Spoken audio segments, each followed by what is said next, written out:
Honey Cup. The words stared Luna down from above the small shop, and as she tilted her head, she could not help but think that the paint used for the elegant script seemed to glitter in the evening streetlights. It was stark against the cool wood of the sign, but somehow managed to feel warm. Yes, we finally caught the wandering djinn! Luna twitched, not quite flinching at the sudden shout, and turned. A blue unicorn and a white pegasus cantered up the street, chatting excitedly. I know! I've been waiting for literal ages to try their coconut curry. I can't believe we found them!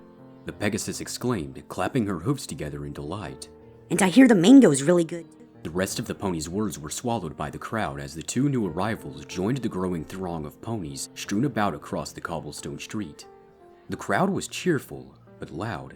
Seeing them bustling around a deep orange food cart, the wandering djinn in question, the princess couldn't help but picture chicks surrounding an overworked mother hen, and she almost laughed.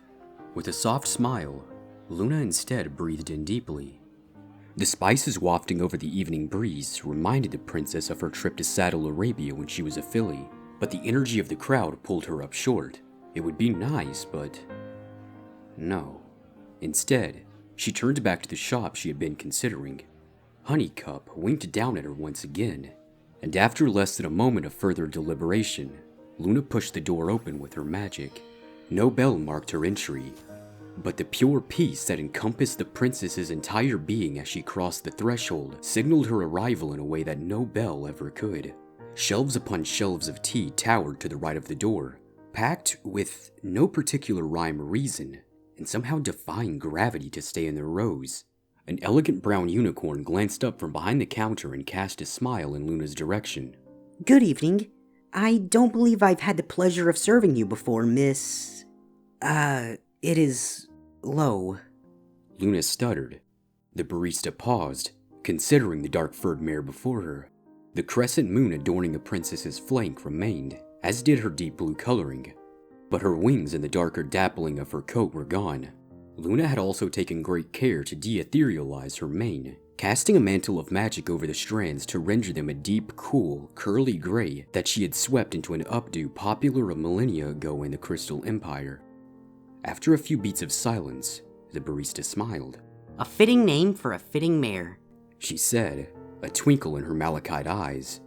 The pause after her words steeped long enough that Luna held her breath, fearing she had been discovered. But the unicorn quickly filled the silence again. The Honey Cup is a bit of an unusual tea shop, in that it has no defined menu. The patrons instead order a feeling they would like their tea to imbue. Our trusty staff... The unicorn waved a hoof at the cadre of ponies working quietly behind the counter. Of brewing alchemists take up the task to create the perfect cup. Luna frowned. One orders a feeling. But how? Very carefully. The barista said with a cheeky grin. But usually just with a single word. Joy and serenity are the fan favorites this week, though sexy is always pretty popular as well. Luna choked on her saliva. The barista grinned wider. So, what'll it be, Miss Lowe? The princess considered for several long moments, quiet enough that she could hear the babbling of boiling water in the kitchen behind the counter. Regret, she finally murmured. It was the unicorn's turn to frown. Are you sure? Luna nodded, reaching to her great saddlebags to retrieve her money. She missed the calculating gleam in the cashier's eye. How much? Luna asked as she turned back to the counter, the bag of bits floating in her magic. Usually 3, but for first-time customers, the first cup's free. The cashier answered with a smile. Seeing the discomfort in her patron's eyes, she amended. If you come back, though, tipping is always appreciated. She poked a brown hoof at the brass container that Luna could have sworn had just been empty counter space a moment before. She blinked nonplussed, then floated 3 gold coins into the bucket. Your order will be right up, Miss Lowe. Why don't you take a seat on our patio? The unicorn called, already bustling off to join the rest of the staff behind the counter. Yes, thank you. The princess stepped quietly to the back of the shop, where an open doorway welcomed the evening's breeze, and peered out. The patio sat cozy and hushed, despite the 20 or so ponies gathered within. Curving rowan boughs, laced together to form a web around and over the patrons, not so thick as to be oppressive, but sturdy enough to feel safe. Dappling the moonlight that came through the branches, Luna's breath hitched at the simple beauty. Crickets thrummed a steady, calming beat in the near silence, and fireflies winged from the ruined thickets.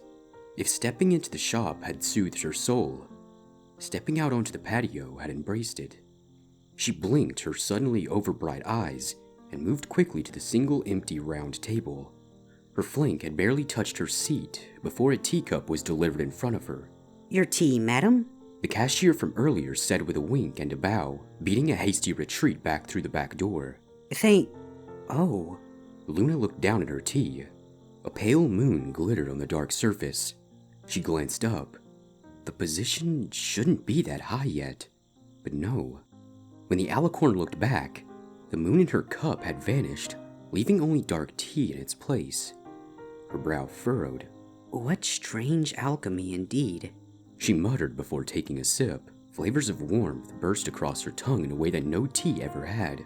There was a bitter tang. She thought she could even pick out rue and pennyroyal.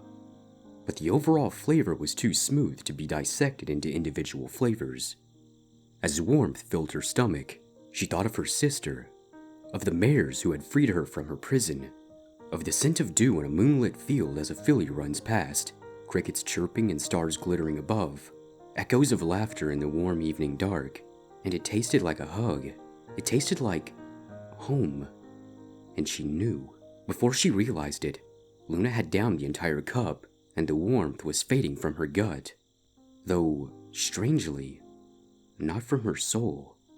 Acceptance, she whispered with a surety she couldn't fully fathom. But how?